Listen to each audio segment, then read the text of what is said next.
Fragrance Review 3. We're going to continue our Euro tour.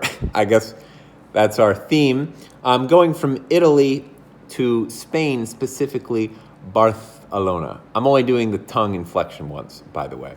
So Carner is a perfumer in Barcelona. And what's interesting and innovative about them is they do fragrances that are based off of locations and places within Spain and, a couple places in Barcelona. And that's what this one is, El Born. And if you're familiar with Barcelona or you've been, it's kind of a little district area. I don't know what the official term is. I'm going to call it a district.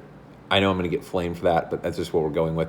So it's tight, kind of medieval, old Barcelona streets. It's got boutiques, pastry places, bakeries, restaurants, things like that. So it's a lot of food and fanfare, things like that. Just a taste. We're gonna say it tasty. That's what I've got. So, anyways, moving into what it is, it would be classified as a Oriental floral, or floral Oriental, if you like.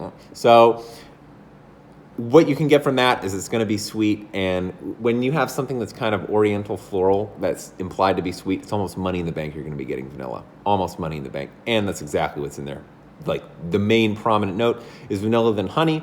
Then you've got, and it's going to sound feminine off the bat, but it's got some masculine rounding in there. It's got, musk. It's got some sandalwood, fig, which is cool. I like anything with fig. I think it's just a really interesting note.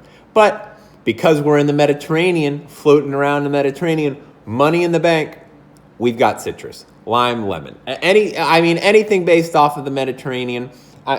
And it's just so common, with that. But it's fine. There's nothing wrong with it. But that's just, what you'd expect. I think I would call it a night, but you can really wear this anytime, anywhere. This is work safe.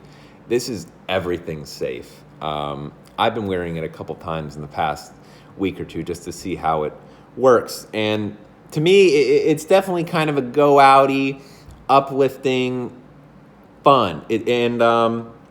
Projection, things like that.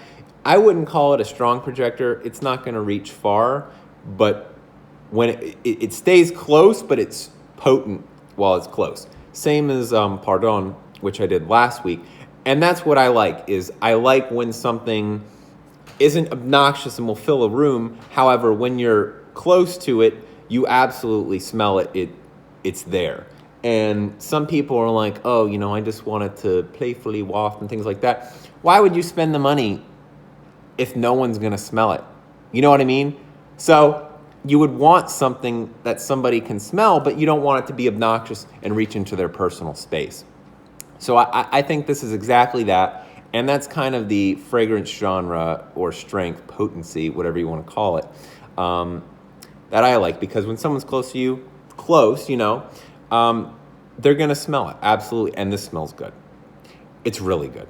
This is probably the best vanilla I've smelled. And I've smelled all the well-recognized. I've smelled Leighton. I've smelled Tobacco Vanille. If you want to call Eros vanilla. I know a lot of people are like, oh, but, so I've smelled a lot of vanillas in my day. And this is the best one, bar none. It's so good. Not a lot of people know about this either. So I'm keeping you guys in the loop with good stuff. Nobody knows about this. And it's so good. So it's hard to believe, but it's kind of just a niche little Spanish perfumer. And they're bringing out a lot of good stuff. I'm eager to try something else that they have. But retail, this is going to be like $120. I, of course, got it for a good price, like I always do. But highly recommended. And especially if you like vanilla, it's unisex, guys, girls, both genders can wear it very comfortably. And, no one's going to be like, oh, that's too feminine. Oh, that's too masculine. It sits comfortably in the middle, maybe a little feminine, but I feel that scents are so androgynous. It's whatever you want it to be. You wear it and it's whatever you want it to be. So if you want to wear just super masculine, super feminine, even though it's the opposite of your gender, whatever. It's totally androgynous. It's what you like. That's the most important thing, is you wear it for you and what you like. I like this a lot. And I would recommend it, like getting a sample, something on eBay. If you kind of like that sweet gourmandy, if you know from the last video what that means, if you remember what that means, this is absolutely gourmandy. But so good, and you get a lot of value. 100 milliliters. It's a big bottle. It's going to take a little while to work through, and you only need 2-3 sprays, and it'll last. It's eau de parfum, so it's a strong concentration. Highly recommended. Comment, like, subscribe. Thank you.